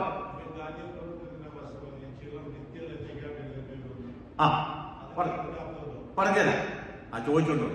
ചിലർ നിത്യലജ്ജയ്ക്കായി എഴുതും. സ്വർഗത്തിൽ എത്ര സ്ഥലമുണ്ട്? അനേക വാസസ്ഥലങ്ങൾ. 3 പ്രധാന സ്ഥലങ്ങളിൽ അനേക വാസസ്ഥലങ്ങൾ. ദൂതന്മാർ വസിക്കുന്നത്, പ്രധാന ദൂതന്മാർ വസിക്കുന്ന സ്ഥലമുണ്ട്, ദൈവ സിംഹാസനം ഇരിക്കുന്ന സ്ഥലമുണ്ട്. പിന്നെ അങ്ങനെ അനേക ഇടങ്ങൾ, അനേക കാറ്റഗറി ദൂതന്മാർ വസിക്കുന്ന ഇടങ്ങൾ, അനേക വാസസ്ഥലങ്ങൾ. അതിൽ നിന്ന് ഏറ്റവും പ്രധാനപ്പെട്ട ഒരു സ്ഥലമാണ് പുതിയ ജെറുസലേം. പുതിയ ജെറുസലേമിലേക്ക് പോകുന്നവരാണ് അത് രൂപാന്തരപ്പെടുന്ന ദൈവം. എന്നാൽ 1000 ആണ്ട് വാഴ്ചയിൽ ഈ പുതുവാന ഭൂമി എന്ന് പറയുന്ന ഒരു സ്വർഗസ്ഥലമാണ്. പുതുവാന ഭൂമിയിൽ എത്തുന്ന വലിയ ഒരു വിഭാഗം ആളുകൾ, വലിയൊരു പ്രവൃത്തിയുടെ മാർഗത്തിലൂടെ രക്ഷിക്കപ്പെട്ട വലിയ ഒരു വിഭാഗം. അത് വിശ്വാസ മാർഗത്തിലല്ല, യേശു ക്രിസ്തുവിന്റെ കാൽവരി ക്രൂശിലെ മരണത്തിലുള്ള വിശ്വാസത്തിലൂടെയല്ല, പ്രവൃത്തി മാർഗത്തിലൂടെ, നല്ല നീതി പ്രവൃത്തിയിലൂടെ ഒക്കെ രക്ഷപ്പെട്ടുവന്ന യഹൂദന്മാർ ഉൾപ്പെടെ അനേകം ആളുകൾ പുതുവാന ഭൂമിയിലെത്തും. പുതുവാന ഭൂമിയിൽ ചോദിച്ചോദിച്ചാൽ ഞാൻ കൃത്യമായി പറയും. സ്വർഗത്തിൽ പുതിയ ജെറുസലേമിൽ എത്തുന്ന രൂപാന്തരപ്പെട്ട വിശ്വാസികൾ നോക്കിയോണം. നാം അവനെ താൻ ഇരിക്കുന്നത് പോലെ കാണുന്നതാകട്ടെ അവനോട്. അപ്പൊ അവിടെ എത്തുന്നവരാരാകും? യേശുക്രിസ്തുവിന് സദസ്യന്മാരാണ്. നോക്കണം, അവിടെ എത്തുന്നവർ രൂപാന്തര ശരീരങ്ങളാണ്. യേശുക്രിസ്തുവിന്റെ അവരെ വിളിക്കുന്ന യേശുക്രിസ്തുവിന്റെ ശരീരമെന്നാണ്, സഭയാണ്, കർത്താവിന്റെ കൂടെ വസിക്കുന്നവരാണ്. അവർ പുതുവാന ഭൂമിയിൽ എന്തെങ്കിലും ഡിസ്ക്രിമിനേഷൻ നിങ്ങൾ എവിടെയെങ്കിലും പുതുവാന ഭൂമിയിൽ 1,00,000 ആത്മാക്കളെ നേടിയ ഒരു പാസ്റ്ററും 1000 ആത്മാക്കളെ നേടിയ പാസ്റ്ററും 100 ആത്മാക്കളെ നേടിയ പാസ്റ്ററും 10 ആത്മാക്കളെ നേടിയ പാസ്റ്ററും ഒന്നും നേടാത്ത വിശ്വാസി അവിടെ വന്നിരിക്കട്ടെ. അവിടെ ഡിസ്ക്രിമിനേഷൻ വല്ലതും ബൈബിളിൽ പറഞ്ഞിട്ടുണ്ടോ? രൂപാന്തരപ്പെട്ടവരുടെ ഇടയിൽ ഒരു ഡിസ്ക്രിമിനേഷനും ഇല്ല. ഈക്വൽ ദൈവത്തോട് സദൃശ്യന്മാരാകുന്ന രൂപാന്തര ശരീരികളായ പ്രത്യേക വിഭാഗമാണ് ദൈവസഭ. അവിടെ യാതൊരു ഡിസ്ക്രിമിനേഷനും ഇല്ല. നോക്കണം, സമത്വ സുന്ദരമായ പുതിയ ജെറുസലേം യേശുക്രിസ്തുവിനുണ്ട്. എന്നാൽ പുതുവാന ഭൂമിയിൽ വായിക്കുമ്പോൾ 1000 പേർക്ക് അധിപൻ, 100 പേർക്ക് അധിപൻ, 1,00,000 പേർക്ക് അധിപൻ, കാറ്റഗറി തിരിച്ച ആളുകളെ ഡിസ്ക്രിമിനേറ്റ് ചെയ്തിട്ട് പല കാറ്റഗറികളായി തിരിച്ചിരിക്കുക. പ്രാധാന്യമുള്ളവരും പ്രാധാന്യമില്ലാത്തവരും. മനസ്സിലായി? അതാണ് പുതുവാന ഭൂമിയിൽ കൊലമായി കൂട്ടമായി പറ്റി വരുമ്പോൾ പല കാറ്റഗറികളായിട്ട് ഉയർന്നവരും താണവരും ചെറിയവനും വലിയവനും ഉണ്ട്. എവിടെ? പുതുവാന ഭൂമിയിൽ. അതും സ്വർഗമാണ്. ചോദിച്ചോണം. പുതുവാന ഭൂമിയിലെ കാര്യം പറയുന്നത്. പുതുവാന ഭൂമിയിൽ ചെറിയവരും വലിയ മനുഷ്യരുടെ കാര്യമാണ്, ദൂതന്മാരുടെ കാര്യമല്ല. പുതുവാന ഭൂമിയിൽ ചെറിയവരും വലിയവരും ഉണ്ട്. എന്നാൽ പുതിയ ജെറുസലേമിൽ ചെറിയവരും വലിയവരും ഇല്ല. കർത്താവിന് തുല്യരാണ്, കർത്താവിനോട് സദസ്യന്മാരായവരാണ്. ഇല്ല, എന്റെ പഠനത്തിൽ ഒരു വ്യത്യാസം അങ്ങനെയില്ല. ഇപ്പൊ ഞാനിപ്പോ 1,00,000 ആത്മാക്കളെ നേടിയെങ്കിൽ എന്റെ കഴിവ് കൊണ്ടല്ല, പരിശുദ്ധാത്മാവ് നിങ്ങളുടെ ഇടയിൽ നിന്ന് എന്നെ വേർതിരിച്ച് ആ ശുശ്രൂഷയ്ക്കാക്കുകയും അതിന്റെ ക്രെഡിറ്റ് പോകുന്നത് ദൈവസഭയ്ക്കാണ്. എത്രയോ ആളുകൾ എനിക്ക് വേണ്ടി പ്രാർത്ഥിക്കുന്നു. നിങ്ങളെല്ലാവരും എനിക്ക് വേണ്ടി പ്രാർത്ഥിക്കുന്നുണ്ടല്ലോ. ഇവിടെ ധാരാളം ആളുകൾ. ഞാനിവിടെ ശുശ്രൂഷിക്കുമ്പോൾ എന്റെ ശുശ്രൂഷയിൽ ആത്മാവ് രക്ഷിക്കപ്പെട്ടെങ്കിൽ അതിന്റെ ക്രെഡിറ്റ് എനിക്ക് മാത്രമല്ല, എല്ലാ ദൈവസഭയ്ക്കും കൂടെയാണ്. രൂപാന്തര ശരീരികളാണ്, കർത്താവിന്റെ ശരീരമല്ലേ. We are the part of the body. ഈ കൈയാണോ പ്രധാനം? ഈ കൈയാണോ പ്രധാനം? ഏതാ പ്രധാനം? അതോ രണ്ടും പ്രധാനമാണോ? രണ്ടും പ്രധാനം. ശരീരത്തിന്റെ അവയവങ്ങളായി ശുശ്രൂഷയ്ക്ക്, വ്യത്യസ്തമായ ശുശ്രൂഷകളൊക്കെ നിങ്ങളെ വേർതിരിക്കാതെ ഇരുന്നതും പരിശുദ്ധാത്മാവ്, എന്നെ വേർതിരിച്ചതും പരിശുദ്ധാത്മാവ്. അത് സഭയിൽ നിന്നാണ്. അതിന്റെ ക്രെഡിറ്റ് പോകുന്നത് ദൈവസഭയ്ക്കാണ്. ബില്ലി ഗ്രഹാം ലക്ഷക്കണക്കിന് ആത്മാക്കളെ നേടിയെങ്കിൽ, ജോർജ് ഓർവൽ അനേകം ആളുകളെ നേടിയെങ്കിൽ, പാസ്റ്റർ കുക്ക് അനേകരെ നേടിയെങ്കിൽ, കയ്യബ്രസാർ അനേകം ആത്മാക്കളെ നേടിയെങ്കിൽ, അവർക്കല്ല അതിന്റെ പ്രതിഫലം. അവർക്ക് രൂപാന്തര ശരീരം കിട്ടും, കർത്താവിനോട് കൂടെ തേജസ്കരിക്കപ്പെട്ട ശരീരം കിട്ടും, പുതിയ യെരൂശലേം കിട്ടും, നമുക്കും കിട്ടും. അതിന്റെ credit is calculating to the church. പുതിയ യെരൂശലേം ആകാശത്തിനും ഭൂമിക്കും മധ്യത്തിൽ നിൽക്കുന്ന വെളിപ്പാട് പുസ്തകത്തിലെ വിഷയം. ആകാശത്തിനും ഭൂമിക്കും മധ്യം നിൽക്കുന്ന, ഭൂമിയെ പ്രകാശിപ്പിക്കുന്ന ഒരു വലിയ സിറ്റിയാണ് പുതിയ യെരൂശലേം. അത് ഇതുവരെ ഇല്ല. ദൈവസഭ എത്തുമ്പോഴേക്ക് കർത്താവ് അത് ഉണ്ടാക്കും. അത് ഉണ്ടാക്കിക്കൊണ്ടിരിക്കുന്ന കർത്താവിന് ഒരു വാക്ക് മതി ഉണ്ടാക്കാൻ. അതിനെക്കുറിച്ചുള്ള ഡിസ്ക്രിപ്ഷൻസ് വെളിപ്പാട് പുസ്തകത്തിൽ പറഞ്ഞിട്ടുണ്ട്. പുതുവാന ഭൂമിയിലും വെളിപ്പാട് പുസ്തകത്തിലാണ്. വെളിപ്പാട് പുസ്തകത്തിലെ വിഷയം പുതുവാന ഭൂമി എന്ന് പറയുമ്പോൾ സമുദ്രമില്ലാത്ത ഭൂമി, പുനരുദ്ധരിക്കപ്പെട്ട ഭൂമി, ഇതെല്ലാം മാറിയ ഭൂമി. ഈ ഭൂമിയല്ല, ശാപം നീങ്ങിയ ഭൂമി. അതാണ് പൊതുവായ ഭൂമി. ആ ഭൂമിയിൽ നമ്മളല്ല എത്തുന്നത്. ആരാ? ന്യായവിധി. പ്രവൃത്തിയുടെ അടിസ്ഥാനത്തിൽ ഒരു ന്യായവിധിയുണ്ട്. ആ ന്യായവിധിയിലാണ് ഒരു കൂട്ടം ജനം അവിടെ എത്തുന്നത്. അവിടെ ദാവീദിന്റെ സിംഹാസനം ആശ്ചര്യമായി കർത്താവ് വയ്ക്കും. യേശുക്രിസ്തു രാജാവായി വാഴും. 1000 ആണ്ട് വാഴ്ച കഴിഞ്ഞ് പൊതുവാന ഭൂമി. അത് പിന്നീട് ഒരു വിഷയമാണ്. അപ്പൊ അവിടെ ചെറിയവരും വലിയവരും ഉണ്ട്. ബദറിന്റെ ചോദ്യം നിത്യലജ്ജയ്ക്കായി വെക്കുന്നത്. ഇപ്പൊ സന്നിപതര് ഇവിടെ വലിയ ഭക്തനായിട്ട് ജീവിച്ചു, ഇവിടെ പ്രസംഗിക്കുന്നു, പാടുന്നു, നല്ല ആത്മീയനായിട്ടൊക്കെ ജീവിക്കുന്നു, രൂപാന്തരപ്പെട്ടില്ല. ഇപ്പൊ കാര്യങ്ങളൊക്കെ അറിയാം. അന്ത്യക്രിസ്തുവിന്റെ കാലവും കഴിഞ്ഞു, രക്ഷപ്പെട്ടു, ന്യായവിധിയിൽ തെറ്റൊന്നും ചെയ്തില്ലല്ലോ, രൂപാന്തരപ്പെട്ടിട്ടില്ല. പുതുവാന ഭൂമിയിൽ വന്നു വന്നിരിക്കട്ടെ. ഞാനും ബാബുച്ചാനും ഒക്കെ രൂപാന്തരപ്പെട്ടു പുതിയ യെരൂശലേമിലും. ബാബുച്ചാൻ എവിടെയാ? ഞങ്ങൾ രണ്ടും പുതുവാന ഭൂമിയിൽ, പുതിയ യെരൂശലേമിൽ. സന്നിധാനം എവിടെയാ? പുതുവാന ഭൂമിയിൽ. അപ്പോ അതിന്റെ ഒരു വൈക്ലഭ്യം, അതിന്റെ ഒരു ലജ്ജ, പലരും ഓടിയും അധ്വാനിച്ചും വൃഥാവായിപ്പോയി. ചില നഷ്ടത്തിന്റെ കണക്കുകൾ പുതുവാന ഭൂമിയിൽ അനുഭവിക്കേണ്ടി വരും. ഇവിടെ പ്രവർത്തിച്ചത് തക്കവണ്ണം രൂപാന്തരപ്പെടാൻ കർത്താവിന്റെ മധ്യാകാശപരമെങ്കിൽ കൈവിടപ്പെട്ടു പോകുന്നവർ നിത്യലജ്ജയ്ക്കായിട്ട് അവിടെ വരും. അതുപോലെ ഇസ്രായേലിന്റെ ന്യായപ്രമാണം അനുസരിച്ച് ജീവിക്കാൻ ഒരു വലിയ വിഭാഗം ഇസ്രായേലിലും അവിടെ ലജ്ജയ്ക്കായിട്ട്, ലജ്ജയോടുകൂടെ, പിന്നെ നിത്യതയാണ്, നിത്യലജ്ജയോടുകൂടെ അവരുടെ കുടുംബത്തിൽപ്പെട്ടവർ, അവരോട് ബന്ധപ്പെട്ടവർ പലരും കർത്താവിനോടുകൂടെ പുതിയ പുതിയ വലിയ വലിയ പൊസിഷനുകളിൽ വാഴുമ്പോൾ അതില്ലാതെ നഷ്ടമായി പോകുന്ന ഒരു വിഭാഗവും പുതുവാന ഭൂമിയിലുണ്ട് എന്നുള്ള കാര്യം മറന്നുപോകരുത്. അവരെ കുറിച്ചാണ് നരകമല്ല. അത് പുതുവാന ഭൂമി നരകമല്ല, സ്വർഗത്തിലെ കാര്യമാണ് പറഞ്ഞത്.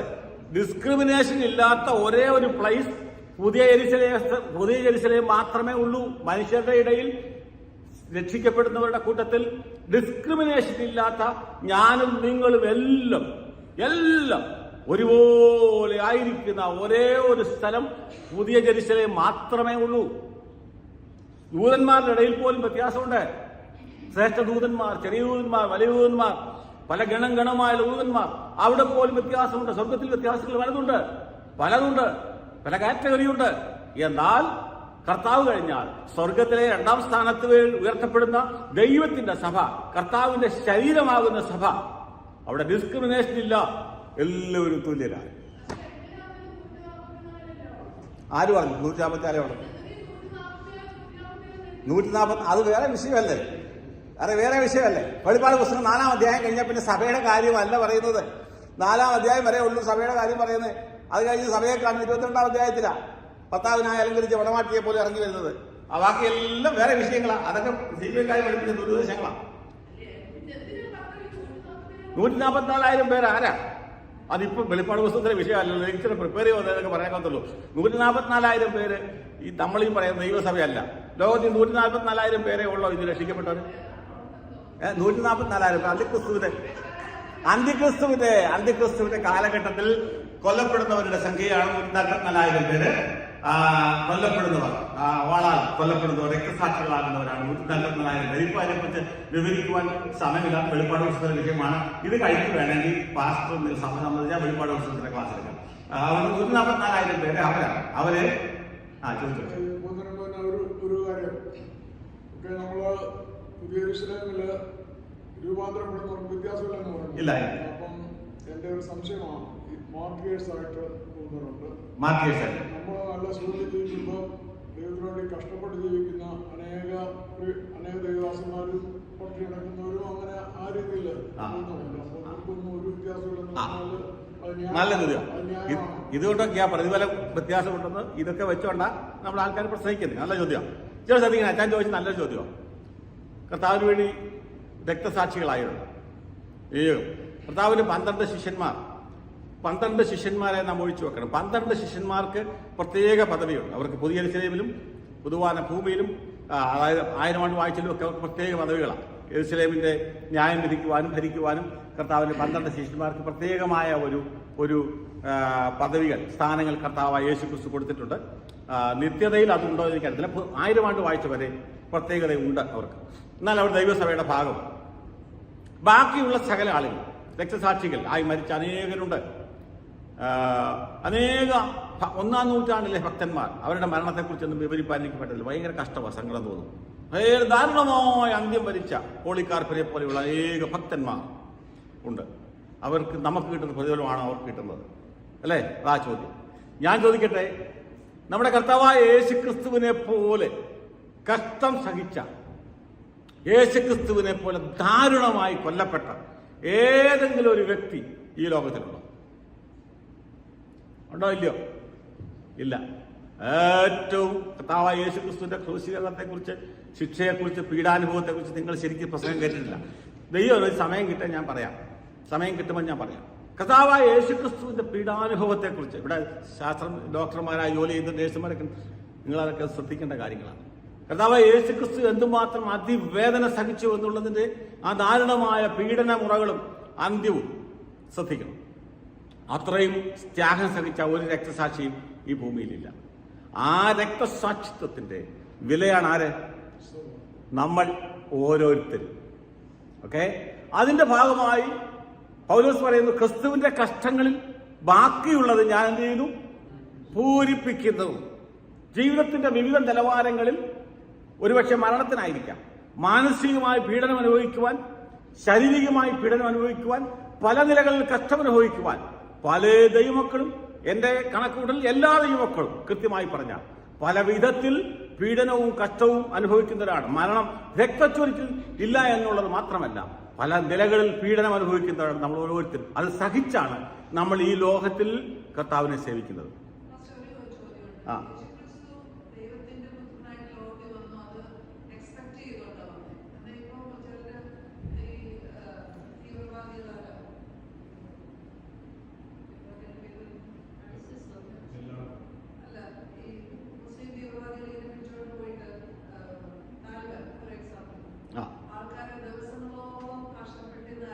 അതല്ലേ ഇപ്പൊ ഞാൻ പറഞ്ഞേ. അല്ല, ഇതൊക്കെ നമ്മുടെ മാനുഷികമായ ചിന്തയിൽ വരുന്ന ആശയങ്ങൾ ഉൾത്തിരിഞ്ഞ് വരുന്നതിന് കണ്ടുപിടിക്കുന്ന ഉദാഹരണമാണ് ഈ പ്രതിഫലത്തിൽ വ്യത്യാസമെന്ന് സ്ഥാപിക്കാൻ പലരും ശ്രമിക്കുന്ന കാരണം നമ്മുടെ മാനുഷികമായ ചിന്തയിലാണ്. വീണ്ടെടുപ്പ് ഒന്നേ ഉള്ളൂ, ദൈവം ഒന്നേ ഉള്ളൂ, രക്ഷാപദ്ധതി യേശുക്രിസ്തുവിലൂടെ ഒന്നേ ഉള്ളൂ. അതിന് യാതൊരു വ്യത്യാസവും ബൈബിൾ അങ്ങ് പഠിപ്പിക്കുന്നില്ല. രക്തസാക്ഷിത്വം എന്ന് പറയുന്നത് ഞാൻ പറഞ്ഞ പല നിലകളിൽ രക്തസാക്ഷികൾ എന്ന് വിവക്ഷിക്കാം. പല നിലകളിൽ ടോർച്ചറിങ് മാത്രമല്ല. യേശുക്രിസ്തു പറഞ്ഞല്ലോ, മനുഷ്യനായി ഇതിനെ സഹിക്കാൻ വേണ്ടി വന്നതാണ്. യേശുക്രിസ്തു ഭൂമിയിൽ വന്നത് പൂർണ്ണ മനുഷ്യനായിട്ടാണ്. അല്ലെങ്കിൽ ഒരു കുഞ്ഞിനെ പോലെ മറിയയുടെ ഉദരത്തിൽ 9 മാസം 10 മാസം ഗർഭിണിയായിരുന്നു പ്രസവിച്ച് വളർന്നു പറയേണ്ട ഒരു കാര്യം യേശുക്രിസ്തുവില്ല. നേരെ ഇങ്ങോട്ട് പ്രത്യക്ഷപ്പെട്ടാൽ മതി. യേശുക്രിസ്തു മറിയയുടെ ഗർഭപാത്രത്തിൽ ഒരു കുഞ്ഞ് ഉൽപ്പാദിതമാകുന്നത് പോലെ ഉൽപ്പാദിതമായി 10 മാസം ഗർഭിണിയായിരുന്നു പൂർണ്ണ ഗർഭിണിയായി പ്രസവിച്ച് ആ കുഞ്ഞിനെ വളർത്തി ആ ഒരു മനുഷ്യന്റെ വയസ്സായുസിൽ വളർച്ചയുടെ ഘട്ടങ്ങളെല്ലാം കടന്നു വന്നാണ് 33 വയസ്സ് വരെ കർത്താവായ യേശുക്രിസ്തു എത്തിയത്. കർത്താവായ യേശുക്രിസ്തു ഈ ഭൂമിയിൽ പൂർണ്ണ മനുഷ്യനായിരുന്നു. നിങ്ങൾ കർത്താവായ യേശുക്രിസ്തുവിനെ പൂർണ്ണ ദൈവമായിട്ട് കാണാൻ ശ്രമിക്കുന്നുണ്ട്. ആ 3 ദൈവം ഉണ്ടെന്ന് പലപ്പോഴും പലരും വിളിച്ചു പറയുന്നത്. കർത്താവായ യേശുക്രിസ്തുവിനെ പൂർണ്ണ മനുഷ്യനായി കാണണം. ഈ ഭൂമിയിൽ ഉയർത്തെഴുന്നേറ്റ യേശുക്രിസ്തുവിന് ശേഷം ഉള്ള കർത്താവിനെ നിങ്ങൾ ദൈവമായിട്ട് കണ്ടാൽ മതി. അതുപോലെയുള്ള കാലഘട്ടങ്ങളിൽ യേശുക്രിസ്തു പൂർണ്ണ നമ്മളെപ്പോലെയുള്ള പൂർണ്ണ മനുഷ്യനായിരുന്നു. പാപികളാൽ ഇങ്ങനെയുള്ള വിരോധം സഹിച്ചവനെ ധ്യാനിച്ചു കൊള്ളുകയും പൂർണ്ണ മനുഷ്യനായിരുന്നു. കർത്താവിനെ വിശന്നു, തിന്നു, കുടിച്ചു, ഈ ഭൂമിയിൽ സഹോദരന്മാരോട് ജീവിച്ചു, മാതാപിതാക്കളോടൊപ്പം ജീവിച്ചു, പൂർണ്ണ മനുഷ്യനായിരുന്നു. അതുകൊണ്ട് യേശു പ്രവാചകന്മാർ മുൻകൂട്ടി ഒരു രക്ഷാപദ്ധതിയെക്കുറിച്ച് പ്രവചിച്ചു എന്നത് സത്യമാണ്. പ്രവചന നിവൃത്തിയുടെ അടിസ്ഥാനത്തിൽ കാലത്തികവൽ യേശുക്രിസ്തു പൂജാതനായി എന്നത് സത്യമാണ്. ആ യേശുക്രിസ്തു പൂർണ്ണ മനുഷ്യനായിരുന്നു. യേശുക്രിസ്തു ചില സന്ദർഭങ്ങളിൽ തന്റെ ദൈവത്വം ഭൂമിയിൽ വെളിപ്പെടുത്തിയിട്ടുണ്ട്. ചില കാര്യങ്ങൾ, ചില അത്ഭുതങ്ങൾ കർത്താവ് ചെയ്തിട്ടുണ്ട് എന്നുള്ളത് സത്യമാണ്. കർത്താവായ യേശുക്രിസ്തു ദൈവത്തെ ചില സമയങ്ങളിൽ നമുക്ക് അതിൽ കാണുവാൻ കഴിയും. പക്ഷെ ദൈവമായിട്ടല്ല കർത്താവ് ആ പ്രവൃത്തി ഒന്നും അവിടെ ചെയ്തത്, ദൈവമായിട്ടല്ല. കർത്താവ് എന്ത് പറഞ്ഞു? ഞാൻ ചെയ്തതിലും അധികം നിങ്ങൾ ചെയ്യും. യേശുക്രിസ്തുവിനുള്ള വിശ്വാസത്താൽ അങ്ങനെയുള്ള ശക്തമായ വിശ്വാസവും നമുക്കുണ്ടെങ്കിൽ യേശുക്രിസ്തു ചെയ്തതിൽ അധികം ചെയ്യുവാനുള്ള അവകാശവും നമുക്ക് കർത്താവ് തന്നിട്ടുണ്ട്. പക്ഷെ ആരും ചെയ്യുന്നില്ല, അത്രത്തോളം എത്തുന്നില്ല. മനസ്സിലായി? അതുകൊണ്ട് യേശുക്രിസ്തു കടലിനെ ശാന്തമാക്കിയതും ലാസറിനെ ഉയർപ്പിച്ചതും 5 അപ്പത്തെ കൊണ്ട് 5000 പേരെ പോഷിപ്പിച്ചതും അങ്ങനെ പല അത്ഭുതങ്ങളും തന്റെ ദൈവത്വം തെളിവാക്കിയ കർത്താവ് ചെയ്തു, അല്ലേ? പൗലോസ് പുസ്തകം വ്യാഖ്യാനിക്കുമ്പോൾ യേശുക്രിസ്തുവിന്റെ ഉയർപ്പിനെ പോലും സ്വയം ഉയർത്തുമെന്ന് ബൈബിൾ രേഖപ്പെടുത്തിയിട്ടില്ല. എങ്ങനെ ചെയ്യുന്നത്? യേശുവിനെ മരിച്ചവരുടെ ഇടയിൽ നിന്ന് ഉയർപ്പിച്ചവന്റെ ആത്മാവ് നിങ്ങളുടെ മർത്ത ശരീരത്തിൽ വസിക്കുന്നുവെങ്കിൽ നിങ്ങളെയും അതേ ആത്മാവ് കൊണ്ട് ഉയർപ്പിക്കും.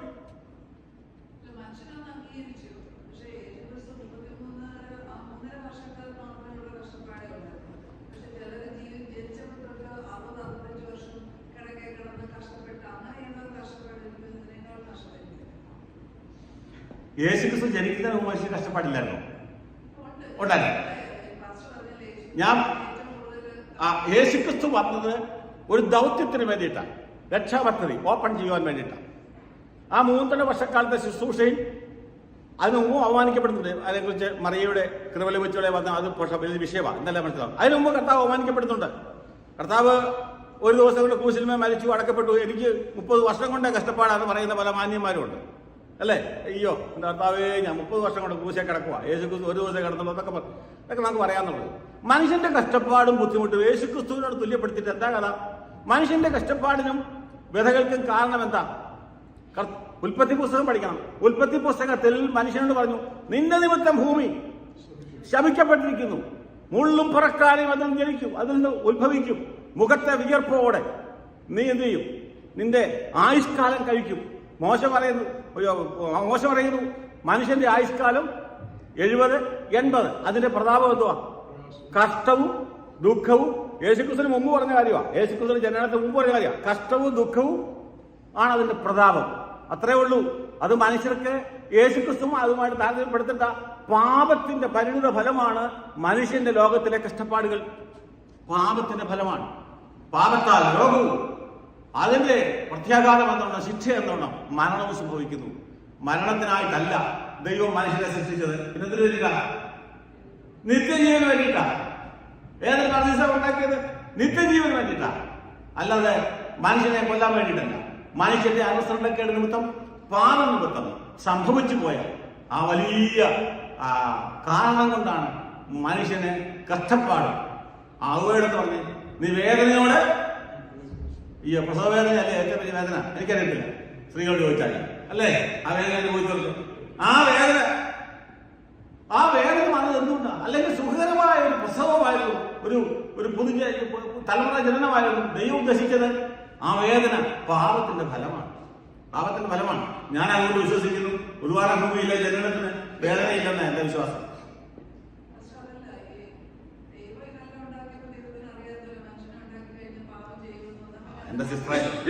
എന്റെ സിസ്റ്ററെ ഈ ചോദ്യങ്ങൾക്ക് മറുപടി പറയാൻ നമ്മുടെ സബ്ജക്റ്റിൽ നിന്ന് ഞാൻ വേറെ പോകേണ്ടി വരും. കൃത്യമായ ആൻസർ ഞാൻ തരാം. അല്ലല്ല, ആ ചോദ്യത്തിന് ഞാൻ കൃത്യമായ ആൻസർ തരാം. പക്ഷെ ഇപ്പൊ പറ്റത്തില്ല. അതൊരു വലിയ സബ്ജക്റ്റാണ്. ദൈവത്തിന് നിനക്ക് അറിയത്തില്ലായിരുന്നു ഈ തോട്ടത്തിൽ എന്തിനാ ഈ വൃക്ഷം ഉണ്ടാക്കി വെച്ച്, എന്തിനാ പിശാചിനെ കയറ്റിവിട്ടത്, സൂക്ഷിക്കാൻ വയ്യായിരുന്നു? ഇങ്ങനെയുള്ള ചോദ്യങ്ങൾക്ക് വെറും ബാലിശമായ ചോദ്യങ്ങളേ ഉള്ളൂ. കൃത്യമായ ഉത്തരം വേറെ പുസ്തകത്തിന്റെ അടിസ്ഥാനത്തിൽ വളരെ സവിസ്തരമായി പറയാം. പക്ഷേ സമയം പോരാ, ഈ സമയം കൊണ്ട് നടക്കത്തില്ല. അതൊക്കെ നമ്മുടെ ബാലിശമായ ബുദ്ധിയിൽ വരുന്ന, ഉരുത്തിരിഞ്ഞു വരുന്ന കാര്യങ്ങളാണ്. ദൈവം ഇതിനാ സൃഷ്ടിച്ചതെന്ന് പറയാം. ദൈവത്തിന്റെ പേരെന്തുവാ? ദൈവം ആരാണ് ചോദിച്ചുകൊണ്ട് പറഞ്ഞു വിട്ടാൽ. ദൈവം ആരാ? നീതിമാനാണ്. ആരാ? ദൈവത്തിന്റെ ആസ്തിത്വത്തിൽപ്പെട്ടതാണ് നീതി, വിശുദ്ധി. ഈ 2 ഘടകം വിട്ട് ദൈവത്തിന് യാതൊരു പ്രവൃത്തിയില്ല. ആരാങ്കിലും ആ നീതി, വിശുദ്ധി എന്നുള്ള ആ മാനദണ്ഡത്തിൽ നിന്നുകൊണ്ടാണ് ദൈവം ന്യായവിധി നടത്താൻ പോകുന്നത്. സകലത്തെയും ന്യായം വിധിക്കും. ആ ന്യായവിധി ദൈവം നടത്തണമെങ്കിൽ ദൈവം എന്നും ആരായിരിക്കണം? നീതിമാനായിരിക്കണം. സിസ്റ്റർ ചോദിച്ചൊരു ചോദ്യം മറുചോദ്യം ചോദിക്കുക. ലൂസിഫർ പാപം ചെയ്ത് പിശാചായിട്ട് തീർന്നു. മനുഷ്യനും പാപിയായി. മനുഷ്യർക്ക് രക്ഷാപദ്ധതി ദൈവം കൊടുത്തു. ലൂസിഫറിന്റെ കൂട്ടർക്കും സാത്താന് രക്ഷാപദ്ധതി കൊടുത്തില്ല. സാത്താൻ ചോദിക്കുക ന്യായവിധി, നീ എന്തൊരു പണിയാ കാണിച്ച ദൈവമേ? നീ മനുഷ്യർക്ക് തെറ്റ് ചെയ്ത് ക്ഷമിച്ചു, എന്റെ തെറ്റെന്താ ക്ഷമിക്കാത്ത എന്ന് ചോദിച്ചാൽ ദൈവം എന്തോ ചെയ്യും? ദൈവം എന്തോ ചെയ്യും? ദൈവത്തിന് ന്യായം വിധിക്കാൻ ഒപ്പമില്ലയോ?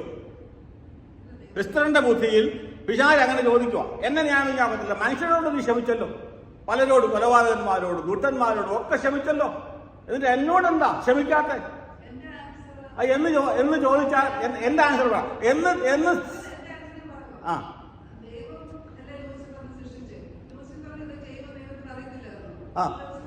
ആ അറിയാമായിരുന്നു. അതുകൊണ്ടില്ലേ ലൂസിഫർ അത് കഴിഞ്ഞില്ലേ മനുഷ്യരെ ഉണ്ടാക്കിയിട്ട് അവൻ പാപം ചെയ്തിട്ടും നമ്മളോട് ക്ഷമിച്ചില്ലേ? ലൂസിഫർ ചോദിക്കുക, എന്നോടെന്താ ക്ഷമിക്കാഞ്ഞ്, പിന്നെ എന്നെ എന്തിനാ ഇങ്ങനെ നരകത്തിൽ തള്ളുന്നേ എന്ന് ചോദിച്ചാൽ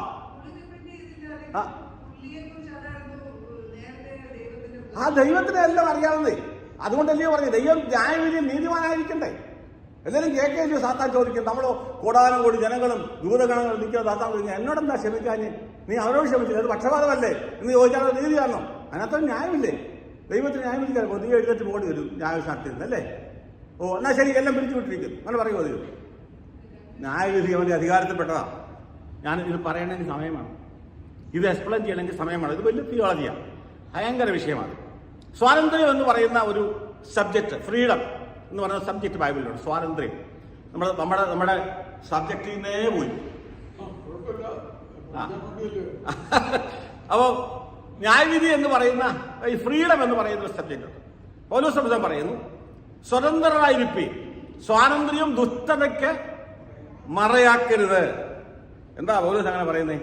സ്വാതന്ത്ര്യം ദുഷ്ടതയ്ക്ക് മറയാക്കരുത്, സ്വതന്ത്രരായിരിപ്പീൻ. ദൈവത്തിന്റെ സൃഷ്ടിയിൽ ദൈവം ഏറ്റവും കൂടുതൽ സ്വാതന്ത്ര്യത്തോടെ സൃഷ്ടിച്ച രണ്ട് സൃഷ്ടിയാണ് മനുഷ്യനും മറ്റേത് ലൂസിഫറും കൂട്ടരും. രണ്ട് സൃഷ്ടിയാണ് ഏറ്റവും കൂടുതൽ സ്വാതന്ത്ര്യം. ലൂസിഫറിന് വളരെ സ്വാതന്ത്ര്യം ഉണ്ടായിരുന്നു സ്വർഗത്തിൽ. ദൈവസിംഹാസനത്തോട് അടുത്തു നിന്ന് ദൈവത്തെ ആരാധിക്കുവാനും ദൈവത്തെ ഇടപെടുവാനും സ്വാതന്ത്ര്യം ഉണ്ടായിരുന്ന ഒരു കൂട്ടം ദൂതന്മാരാണ് ലൂസിഫറും അവന്റെ കൂടെ ഉണ്ടായിരുന്ന ദൂതന്മാരും. അവന് വേണ്ടി പ്രത്യേകം ദൈവം സൃഷ്ടിക്കപ്പെട്ട ഒരു ഗോളമായിരുന്നു ഈ ഭൂമി. ഈ ഭൂമിക്ക് എത്രായിരം കോടി പഴക്കമുണ്ടെന്ന് ആർക്കും അറിയില്ല. ശാസ്ത്രജ്ഞന്മാർ പറയുന്നത് 1,00,000 കോടി 10,00,000 കോടി എത്രയും ആയിക്കോട്ടെ. ആദിയിൽ ദൈവം ആകാശവും ഭൂമിയിൽ സൃഷ്ടിച്ചു. ആദി എപ്പോഴാ നമുക്കറിയില്ല. കോടാനു കോടി വർഷങ്ങൾക്ക് മുൻപ് സൃഷ്ടിക്കപ്പെട്ട ആദ്യ സൃഷ്ടിപ്പിൽപ്പെട്ട ഒരു ഗ്രഹമാണ് എന്ത് ഈ ഭൂമി എന്ന് ബൈബിൾ വ്യക്തമായി പറയുന്നു. അങ്ങനെ സൃഷ്ടിക്കപ്പെട്ട ഈ ഭൂമിയിൽ യോബിന്റെ പുസ്തകത്തിൽ യോബ് പറയുന്നു, വ്യർത്ഥമായിട്ടല്ല, പിന്നെന്തിനാ, പാർപ്പിനായിട്ടത്രേ അവൻ ഭൂമിയെ സൃഷ്ടിച്ചത്. അപ്പോൾ ഈ ആദിമ സൃഷ്ടിയാകുന്ന ഭൂമിയിൽ ദൈവം ആദ്യ സൃഷ്ടിയായി ഭൂമിയെ സൃഷ്ടിച്ചപ്പോൾ ഇതിനെ ചുമ്മാതെ വെള്ളം കൊണ്ട് മൂടിയിട്ടേക്കാനുള്ള ഒരു ഡാർക്ക് ഗ്രഹമായിട്ടല്ല, പ്രത്യേകാൽ പാർപ്പിന് വേണ്ടി സൃഷ്ടിക്കപ്പെട്ടതാണ്. അങ്ങനെയാണെങ്കിൽ പാർപ്പിന് വേണ്ടി സൃഷ്ടിക്കപ്പെട്ട ഭൂമിയിലെ ആദ്യ പാർപ്പിടവാസികൾ, ആദ്യ നിവാസികൾ ആരായിരുന്നു? നമുക്ക് ഊഹിക്കാവുന്നതേ ഉള്ളൂ. ദൈവത്തിന്റെ ദൂതന്മാരായിരുന്ന ലൂസിഫറിൻ കൂട്ടരുമായിരുന്നു. മനോഹരമായ ഭൂമിയിലെ അന്നത്തെ പേര് ഏദൻ എന്നായിരുന്നു. അതുകൊണ്ടാണല്ലോ ഏദനിൽ കിഴക്കൊരു തോട്ടം ഉണ്ടാക്കി. കിഴക്കാണ് ഏദൻ തോട്ടം എന്ന് പറയുന്ന. ഏദനിൽ കിഴക്ക ഒരു തോട്ടം, ഏദൻ മൊത്തമല്ല, ഏദൻ ആദ്യത്തെ ഭൂമിയുടെ പേരാണ്. അതിന്റെ കിഴക്ക് വശത്ത് ആദാമു വായിക്കാൻ വേണ്ടി വേറൊരു തോട്ടം ഉണ്ടാക്കി, പർദീസായ്ക്ക് തുല്യമായി. ശ്വാസം പിടിക്കും. അപ്പോൾ ഈ ആദിമ ഭൂമിയിൽ വേണ്ട വെള്ളം കുടിച്ച് സംഭവം. ആദിമ ഭൂമി ദൈവത്തിന്റെ തോട്ടമായി ഏതനായിരുന്നു. അവിടുത്തെ സൃഷ്ടിപ്പ് ദൂതന്മാരായിരുന്നു. പരമ സ്വാതന്ത്ര്യത്തോടെ സൃഷ്ടിക്കപ്പെട്ട ഈ ദൂതന്മാർ, പൂർണ്ണ സ്വാതന്ത്ര്യം. ആ സ്വാതന്ത്ര്യമാണ് ലൂസിഫറിന്റെ ഹൃദയത്തിൽ. ഞാൻ മേഘോന്നതങ്ങൾക്ക് മീതെ പറന്നുയരും, അത്യുന്നത സിംഹാസനത്തിന് സമമായ സിംഹാസനം വയ്ക്കും, ഞാൻ സമാഗമന പർവ്വതത്തിന്റെയും ഇരുന്നരുളും എന്നല്ലോ നീ നിന്റെ ഹൃദയത്തിൽ പറഞ്ഞത്. അവൻ പുറത്താനുള്ള പറയില്ല. അവന്റെ സ്വാതന്ത്ര്യ നിമിത്തം, ദൈവത്തോടുള്ള അടുത്ത സമീപം നിമിത്തം അവൻ ലഭിച്ച സ്വാതന്ത്ര്യത്തെ അവൻ മിസ്യൂസ് ചെയ്തു.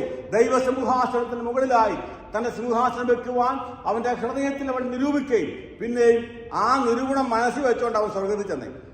ദൈവം അവന്റെ ചിറകുകളെ വെട്ടി. നിരൂപണം, ഞാൻ ഇരിക്കുന്നത് എഴുന്നേൽക്കും നീ അറിയുന്നു. എന്റെ നിരൂപണം ദൂരത്തു നിന്ന് ഗ്രഹിക്കുന്നു.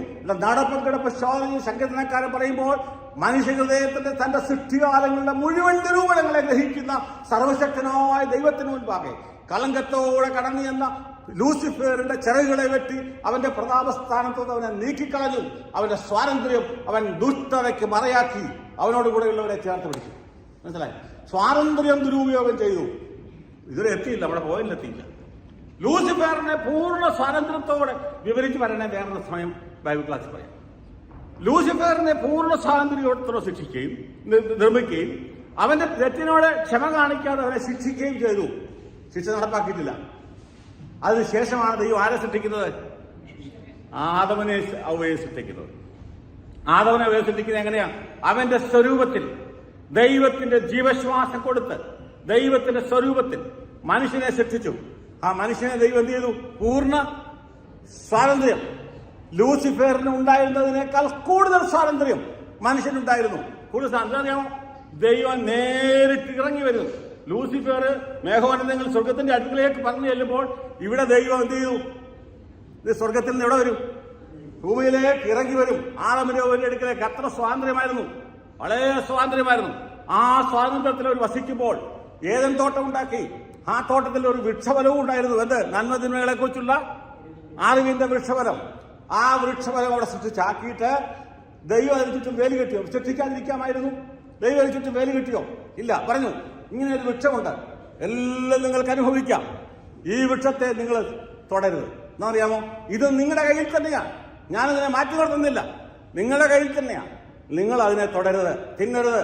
എല്ലാം നിങ്ങളുടെ കീഴിലായിരിക്കുന്നു. സർവ്വതും, ആ വൃക്ഷം ഉൾപ്പെടെ സകലതും നിങ്ങളുടെ കൈക്കീഴിൽ. പൂർണ്ണ സ്വാതന്ത്ര്യം. ഒരു സ്വാതന്ത്ര്യത്തിനും ദൈവം വിലക്ക് കൽപ്പിച്ചില്ല. പൂർണ്ണ സ്വാതന്ത്ര്യത്തോടെ ദൈവം. അതൊരു ടെസ്റ്റായിരുന്നു.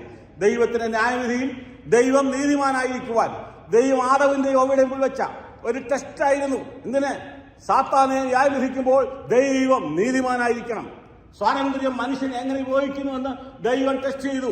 സ്വാതന്ത്ര്യം ആദം ഹവ്വയിൽ മിസ്യൂസ് ചെയ്യപ്പെട്ടതിനാൽ പാപികളായിത്തീർന്നു. ഇത് ദൈവത്തിന് അറിയാമായിരുന്നത് കൊണ്ട് ദൈവം ആ ടെസ്റ്റ് വെച്ചതുകൊണ്ട് ആ ടെസ്റ്റിൽ പരാജയപ്പെട്ട മനുഷ്യനോട് ദൈവം ക്ഷമിക്കുവാൻ തയ്യാറായി. മറ്റതങ്ങനല്ലായിരുന്നു.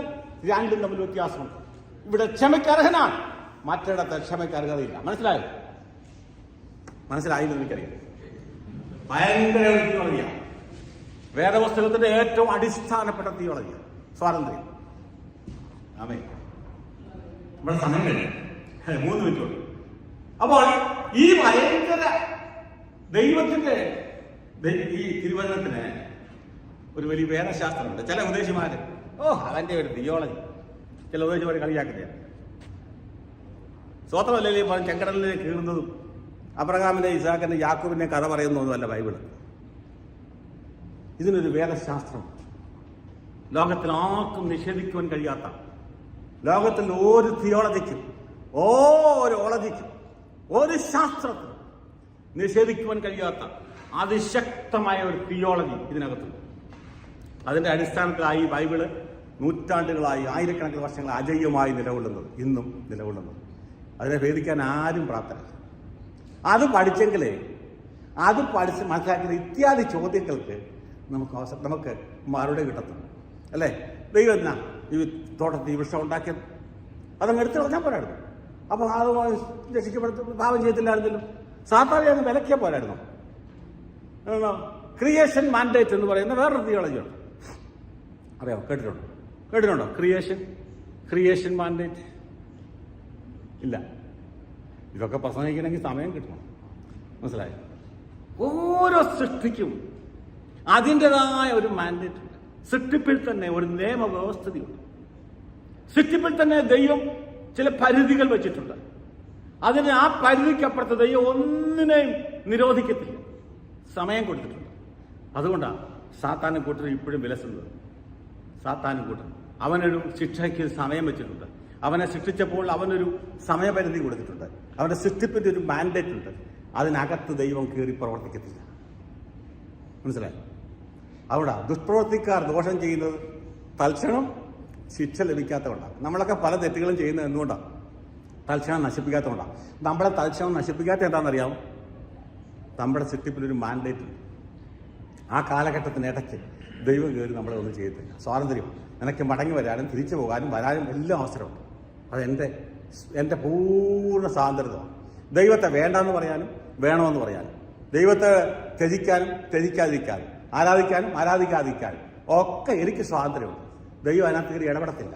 പക്ഷെ എൻ്റെ സ്വാതന്ത്ര്യത്തിൽ നിന്ന് ഞാൻ എങ്ങനെ ദൈവത്തെ സേവിക്കുന്നു, എങ്ങനെ ദൈവത്തെ സ്നേഹിക്കുന്നു എന്നുള്ളതാണ് ദൈവം നോക്കുന്നത്. ആമേൻ. നമുക്ക് ലഭിച്ചിരിക്കുന്ന സ്വാതന്ത്ര്യത്തിൽ നിന്ന് ദൈവത്തെ എങ്ങനെ നാം ഓരോരുത്തരും സേവിക്കുന്നു, സ്നേഹിക്കുന്നു, അതിന്റെ അടിസ്ഥാനത്തിലാണ് ഇതിന്റെ ഭക്തിയുടെ മാർഗം വരുന്നത്. ആമേൻ. അപ്പൊ നമ്മുടെ ഭക്തി നമ്മൾ നോക്കുന്നത്, ദൈവം നോക്കുന്നത് എന്ത് സ്വാതന്ത്ര്യം. എനിക്ക് ആരോഗ്യമുണ്ട്, നടക്കാൻ കഴിയും, ഓടാൻ കഴിയും, പണമുണ്ട്, കാറുണ്ട്, വീടുണ്ട്, എല്ലാം ഉണ്ട്. ഇതൊക്കെ എന്റെ സ്വാതന്ത്ര്യത്തിൽ ചെലവാക്കണം. പക്ഷേ ആ സ്വാതന്ത്ര്യത്തിൽ ഞാൻ ചെലവാക്കുന്നത് എന്റെ ദൈവത്തിന് ഇഷ്ടമുള്ളത് തിരിച്ചറിയും. അതാണല്ലോ പ്രമാലങ്ങൾ പറയുന്നത്, ദൈവഹിതമെന്ന് തിരിച്ചറിയും. മനസ്സ് പുതുക്കി സ്വാതന്ത്ര്യം വിവരിക്കാൻ സമയമില്ല. നിങ്ങൾ ചോദ്യം ചോദിച്ചാൽ ബൈബിൾ ക്ലാസ് ഇന്ന് നമ്മുടെ ബൈബിൾ ക്ലാസ്സിൽ വെളിയിലുള്ള കാര്യമാണ് നമ്മൾ സംസാരിച്ചത്. അടുത്ത ബൈബിൾ ക്ലാസ്സിൽ ഈ ഹോളി ചർച്ച് എന്നുള്ള വിഷയം പെട്ടെന്ന് തീർക്കണമെന്ന് ഞാൻ ആഗ്രഹിച്ചു. ചോദ്യം ചോദിക്കുന്നത് എനിക്ക് ഇഷ്ടമാണ്. നിങ്ങൾ ചോദിക്കണം, ചോദിക്കാൻ വേണ്ടിയിട്ട് ദൈവത്തെ പഠിക്കാനാണ് ബൈബിൾ ക്ലാസ്. അതുകൊണ്ട് നിങ്ങളുടെ ചോദ്യങ്ങൾക്ക് ദൈവം മറുപടി നൽകട്ടെ. അത് പറയാനുള്ള കഴിവ് ദൈവം എനിക്ക് അറിയേണ്ടതിനായിട്ട് നിങ്ങൾ പ്രാർത്ഥിക്കണം. ഞാൻ അത്ര അനുസരിക്കപ്പെടുകയൊന്നുമല്ല. അതുകൊണ്ട് നിങ്ങൾ പ്രാർത്ഥിക്കണം. ദൈവം നമ്മളെ അനുഗ്രഹിക്കട്ടെ.